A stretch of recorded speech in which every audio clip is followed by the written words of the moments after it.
Around 5000 BC, we, Homo sapiens, were genetically modified by space aliens. These aliens first landed where the river Euphrates enters the Persian Gulf. The reason is that in that area a high concentration of what is called monatomic gold is found in the seawater, while nowadays the highest concentration is found on the islands of Hawaii.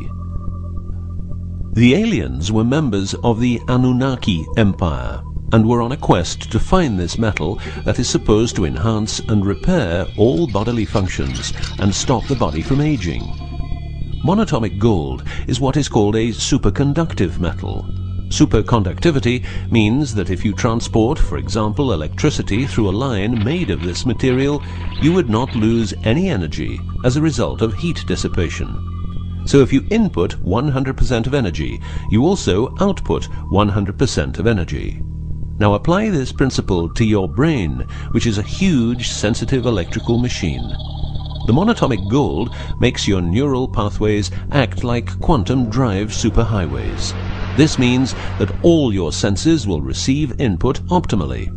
In turn, these inputs will be processed optimally, and those parts of your brain you don't use will become more active, so enhancing your memory, making you better understand problems, allowing you to sense evil, detecting lies, becoming telepathic, and even being able to time travel in your mind by seeing the past or the future.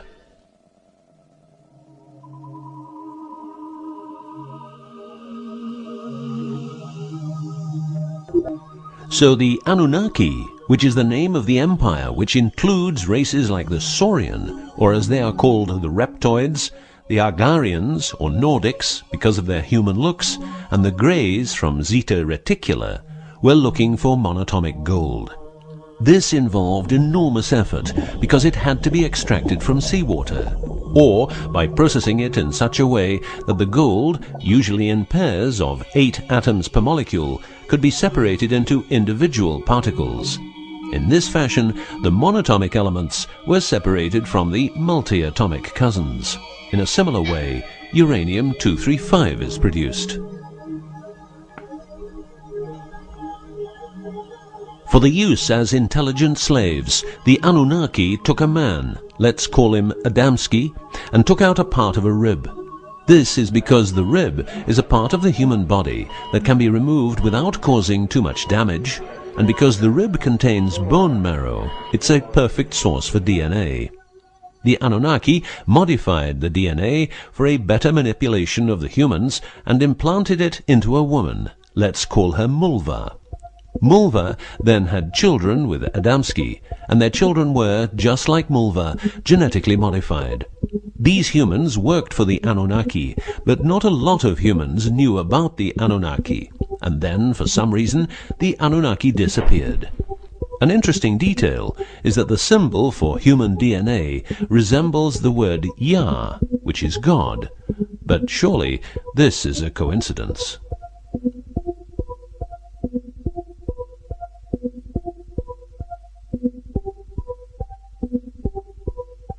Now, some humans received part of the knowledge of the Annunaki. The last known humans were the Jewish people who carried the Ark on their journey from Egypt to the Promised Land. Before them, the Ark was in the lands of the Sumerians, Babylonians, and Tibetans. This Ark, not the Ark of Noah, was known to have powers beyond human imagination. It could levitate and deliver the fire of stars, a dangerous firework-like display of power that occurred when the monatomic elements became unstable. To make them stable again, you needed to know certain secrets, and with those secrets you could preserve the Ark and thus its powers. The humans who were close to the secrets of the Ark had long and prosperous lives. The best known was Methuselah, who lived to the age of 950. Wherever the Ark is, the culture thrives, and over the centuries it moved from Jerusalem to Rome to London, and is now supposed to be in the United States of America. The Ark always moves west, and will always keep moving west. From the very beginning, the people who own the Ark have never given it away, and great care is given to preserve the bloodline's purity of the holders of the Ark. Renowned conspiracy theorist David Icke studied the bloodline of George W. Bush. This he traced back all the way to the Sumerians, a people who lived in the southeastern part of what is now known as Iraq, where the river Euphrates meets the Persian Gulf.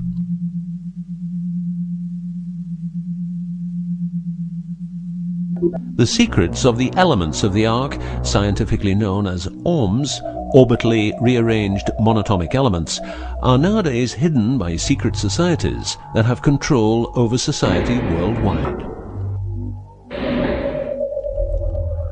The word ORM is the same as the Hebrew word which means the tree of life. ORMs consist of 8 metals. These 8 metals are ruthenium, rhodium, palladium, and silver, known as the light platinum group, and osmium, iridium, platinum, and gold, known as the heavy platinum group. Gestation of these metals in monatomic form prolongs life and enhances and repairs bodily functions. By following what is called a wide-spectrum diet, we can provide our bodies with monatomic superconductive elements.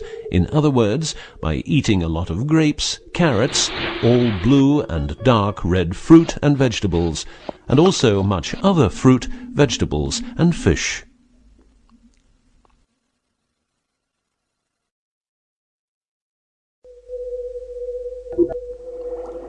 There are countless fragments of footage shot by both Russian and American astronauts, which show the vast number of lights that seem to be attracted by releases of electromagnetic energies by both the Earth and man-made objects such as satellites. In Building 8 of the Johnson Space Center in Texas, the USA, high-resolution pictures taken by satellites are photoshopped each day to remove proof of aliens. In the film The Secret NASA Transmissions, the footage, it becomes clear that astronauts have grown accustomed to these strange anomalies, and that even in 2000, an unprecedented cooperation between NASA, the Russian Space Agency, and a committee of UFO experts was formed to share knowledge on this subject. To better understand this whole story, a few revelations are in place. Everything vibrates because atoms vibrate, and that is because the subatomic particles are in harmonic resonance, a fancy word for vibration and keeping themselves in equilibrium. Gravity is vibration generated by the presence of mass, and it can be neutralized by altering the harmonic resonance of the gravitational field. In other words, if you generate vibrations, you can alter gravity, and with superconductive materials, the amount of energy needed for generating the vibrations is greatly reduced. A practical example of reducing one vibration with other vibrations is the use of anti-sound. If you instantaneously produce the exact opposite waveform that comes towards you in the form of sound, the sound will cease to exist. This is called destructive interference. One of the forms of creating anti-gravity is called auditive levitation, a method used by Tibetan monks to elevate rocks over 250 meters high and 250 meters distance. By arranging drums and trumpets extremely precisely, together with some 100 men chanting, all arranged in a precise manner, the monks, after about 5 minutes, could levitate a rock weighing a ton and place it exactly where they wanted it. Theorists around the world theorize that huge monuments like those of the Egyptians and Mayan people were built this way. Other examples of anti-gravity we find in the vast amount of UFO sightings. These UFO sightings are actually experiments run by governments in their search for anti-gravity propulsion. So, if the technique is known, why don't we all transport using anti-gravity propulsion? For each year of technological advance, the military advances 44 years. All science is merely a means to an end. The means is knowledge. The end is control. Who will be the beneficiary? What do they want? What they want is control. The establishment of a global economy which is totally predictable and can be manipulated in every sense. Ein Volk, ein Reich, ein Führer. What I am saying is that the vast majority of people is being controlled by the established upper class. I know this is like the plot of a bad movie, but stay with me for a minute. Anti-gravity exists. The ability for everyone to be a genius exists. Aliens exist, and much more efficient ways of producing energy exist. For example, the mighty engine, which produces the same amount of energy as a normal engine, but only using 5% of the fuel a normal engine uses. Or the PAP engine, which, without fuel, only driven by the power of zero-point energy and a small amount of noble gases, can deliver 500 horsepower for a period of 10 years. Or the Maternita machine of the Maternita commune, which has delivered 3 to 4 kilowatts out of thin air for the last 20 years. What would be the consequences for the upper class if they lose their monopolistic knowledge? What would happen to them if people would know about the secrets they're holding for us? If I don't need any more gasoline, what would happen? If I don't need any more electricity or gas, what would happen? If I don't need any more medicines from the pharmaceutical industry, what would happen? In order to ensure their powers, the upper class, some call them the Illuminati, handles a strict agenda. The agenda has the aim to prepare the world for world domination, beginning in the US and Europe. According to conspiracy theorists around the world, this is what they are doing as preparation. By the way, these people are extremely smart and fanatic, extremely rich, and they have tried it before. Then they were called the Nazis.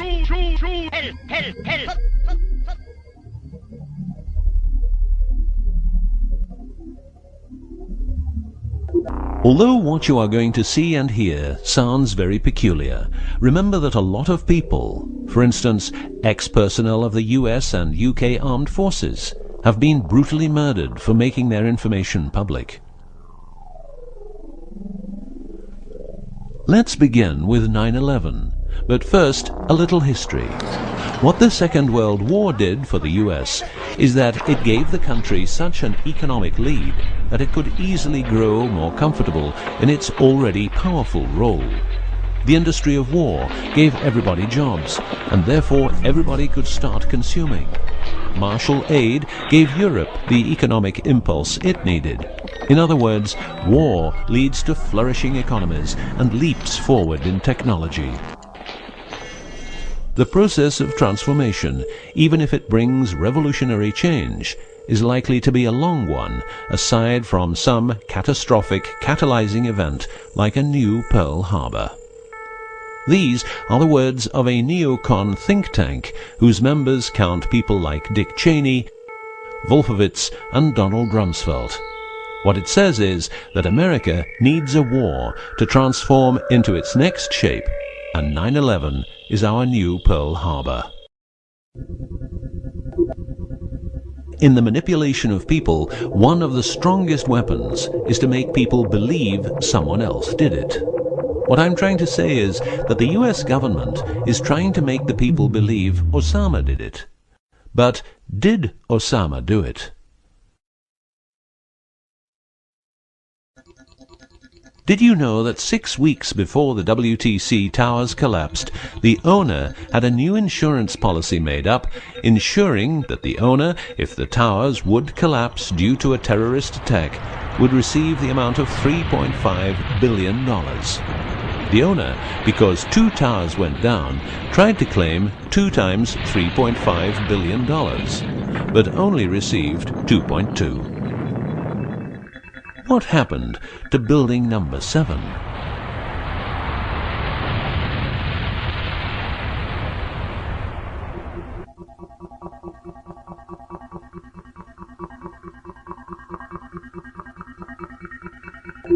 In order to control people who can be a hazard to the bad guys have control of a number of tools.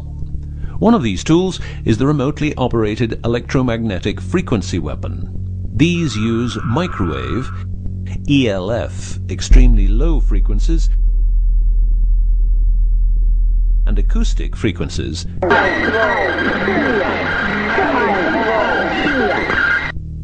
to covertly attack and harass innocent citizens.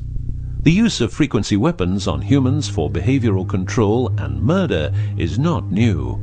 For well over 50 years, neuro-electromagnetic frequency weapons have been perfected for their covert use in warfare. These classified, non-lethal or silent weapons, as they are known in the trade, have also been perfected by experimenting on an innocent and unsuspecting public since their early development. Directing a beam of frequencies to a human can cause a series of effects. A well-known effect is ELFs causing nausea, headaches, wild racing heart without cause, sudden violent itching in different parts of the body. A frequency weapon can look like this, or like this. Its shape depends on how frequencies have to be directed to the target. Did you know that the US Patent and Trademark Office holds a vast amount of patents for machines which can be used in direct or subliminal mind control systems? Here are a few. Method and system for altering consciousness. Superimposing method and apparatus useful for subliminal messages, subliminal message generator. Enough about the frequency weapons. Check this link to learn more.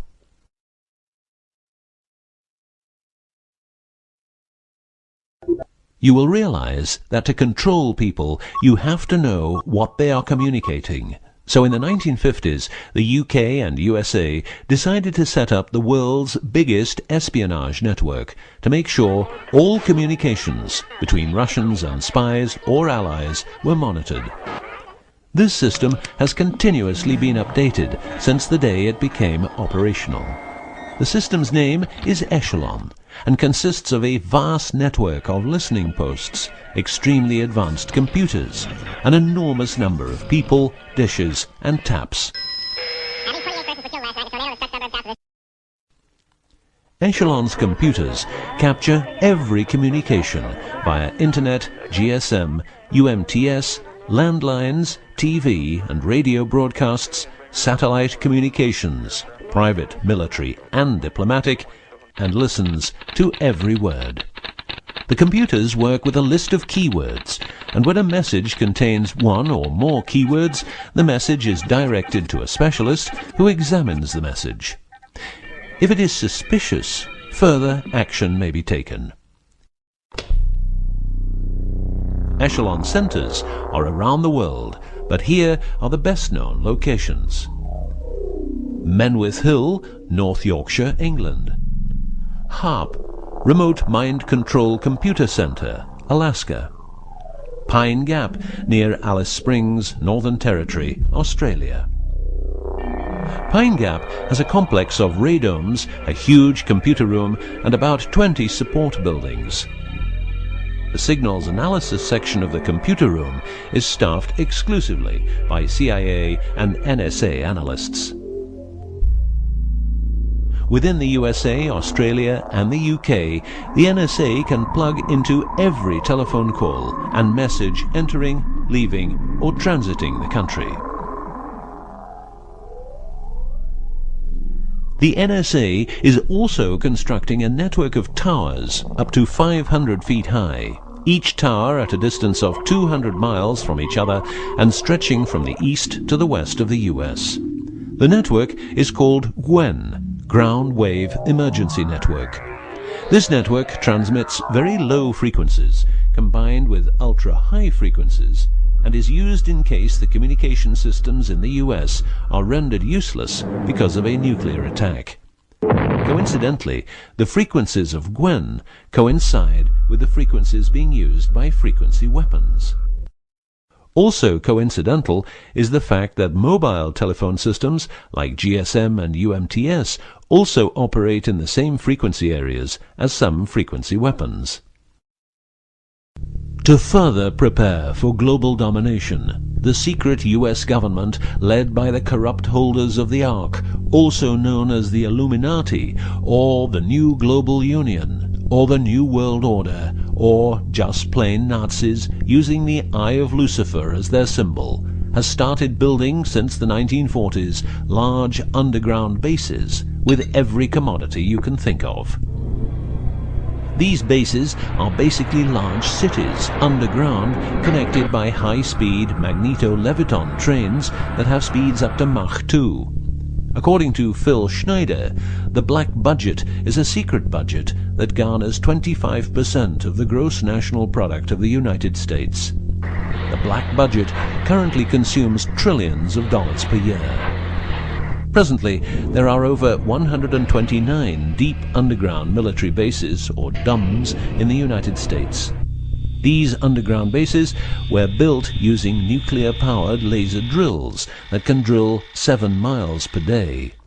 Also, dedicated nuclear explosions were held to create large underground spaces.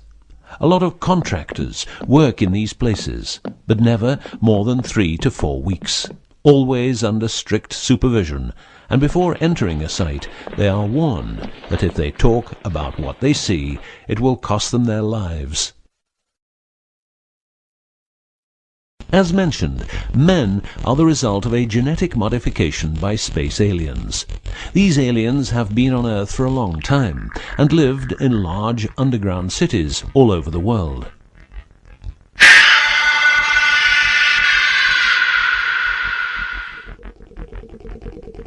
Collaboration with modern governments began as early as 1933 with the Bavarian Illuminati and Thule secret societies, and this collaboration was brought into America via the CIA, which was established with the help of American Nazi agents as well as European Nazis who were brought into America through Project Paperclip and other operations. It was agreed that the aliens and the upper-class secret government would help each other, as agreed in the 1954 Greada Treaty. By 1979, the aliens didn't respect the treaty at all, and it was in this year when, at Dulce Air Force Base, a huge underground base was being built, and during excavation, an underground alien city was discovered. There are several species of aliens working with the US at the Underground 7 level facility at the Alien US Government Biogenetic Research Base in Dulce, New Mexico. The reason they help the US government is because the aliens need space here on Earth for conducting experiments on humans and storing humans in suspended states for reasons unknown. In exchange, the aliens give the US government technology. Examples of these technologies are stealth aircraft, anti-gravity propulsion, genetic research, quantum technologies, computer technology, biological warfare, medicine, GSM, etc. The greatest weapon the devil has is the disbelief people have in him. The devil represents evil, and those who want to dominate are the evil ones because they keep their knowledge from saving lives and improving the world. Instead, the evil ones will make the people more docile and stupid, using more tricks in order to achieve their goal, which is world and universal domination. The story of the aliens seems so unreal that, like the devil, it is subject to ignorance and ridicule, and that is its greatest weapon. In the past and present, the evil ones have tried a number of methods and products to manipulate people. AIDS Invented by a laboratory in Chicago, Illinois in 1972, it was a biological weapon to be used against the people of the United States. Second, the US government has a Tesla device to generate earthquakes. NASA only landed on the moon once. Almost 90% of drugs trafficking is organized by the biggest secret services in the world, like CIA, NSA, MI5, MI6, and so on. Since the US is in Afghanistan, poppy production has reached an all-time high, and never has there been so much heroin on the market. People who don't need drugs needn't worry. Their needs are covered by the pharmaceutical industry. The global warming story is a hoax. The Earth is warming up, but not as a result of CO2 produced by man, but because the cycle of the Earth is just like it is. Remember that 10,000 years ago, the whole northern part of the world was covered in ice. It's what we call an ice age. The Ark, in its recent form, started its journey in the deserts of Egypt and was carried to the Holy Land by the Jewish people. In Jerusalem, the Ark started its journey around the world heading west.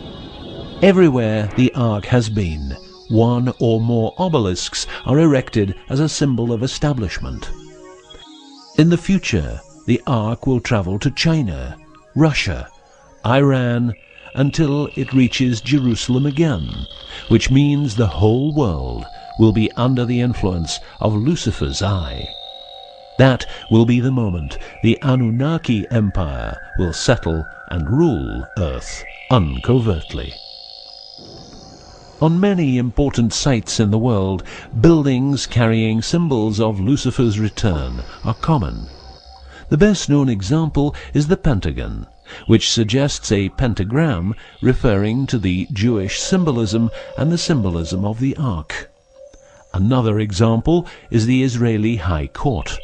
It's a building with dozens of satanic and secret symbols. Like the eye of Lucifer, an inverted cross you can walk on. Its numerical anomalies. It was built in exactly 750 days. Used exactly 250,000 stones, all hand-laid, and was funded by the Rothschilds, the founders of the central banks and the World Bank. These buildings celebrate the coming of and will serve as headquarters for the evil ones. From here, every communication will be monitored. The underground cities will then be used as detention camps, where the bodies of resistance people will be converted into soulless zombies. The army of the NWO and its intelligence agencies will be able to track and trace everybody on Earth and influence their opinions or simply dispose of them. Socially, everybody will be watched by their neighbors and friends and mobbed if they have different opinions. The rich, richer and smarter, the poor, poorer and dumber, will support the pyramid with Lucifer's eye on top, as it has always been.